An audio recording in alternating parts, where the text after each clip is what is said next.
नमस्कार माझ्या प्रिय मैत्रिणींनो, कसे आहात तुम्ही सगळे?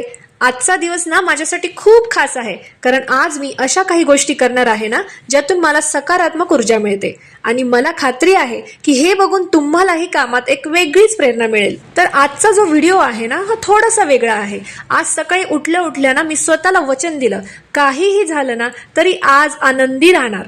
मग कितीही स्ट्रेस येऊ दे, कोणाचं बोलणं लागून जाऊ दे किंवा कामाचा डोंगर असू दे, आज माझी साथ फक्त असेल ती आनंदाला। आयुष्यातला स्ट्रेस कधीच संपत नाही, बरोबर ना? कधी मुलांचा अभ्यास, कधी ऑफिसचं टेन्शन, तर कधी छोट्या छोट्या घरगुती कटकटी। पण आज मी विचार केला की परिस्थिती माझ्या हातात नसेल, पण त्यावरची प्रतिक्रिया ही नक्कीच माझ्या हातात आहे।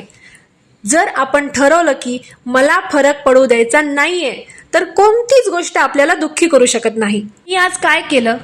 जेव्हा मला वाटलं की आता थोडा ताण येतोय, तेव्हा मी 2 मिनिटं डोळे मिटून दीर्घ श्वास घेतला, माझ्या आवडीचं गाणं लावलं।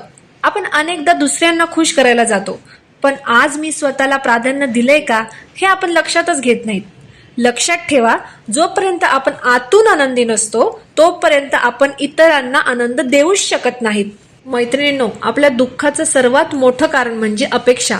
आपण सर्वांकडून काहीतरी अपेक्षा ठेवतो, पण जर तसं झालं नाही तर आपल्याला वाईट वाटतं। त्यामुळे कुणाकडूनच अपेक्षा करू नका। तुम्हाला ज्या गोष्टी आवडतात तुम्ही त्यावर जास्त भर द्या। तुम्ही आनंदी राहा, स्वतःचा आनंद जोपासा, तुम्हाला जे आवडतं ते करा, मनसोक्त तुम्ही मजा घ्या तुमच्या आयुष्याची। आजचा दिवस कसा चांगला जाईल यावरच तुम्ही भर द्या।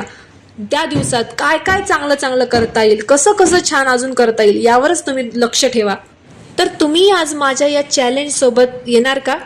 आज दिवसभरात कितीही नकारात्मक गोष्टी घडल्या तरी एक छोटीशी स्माइल चेहऱ्यावर ठेवायची। वाईट वाटून घेण्यापेक्षा हेही दिवस निघून जातील असं म्हणून पुढे चालायचं।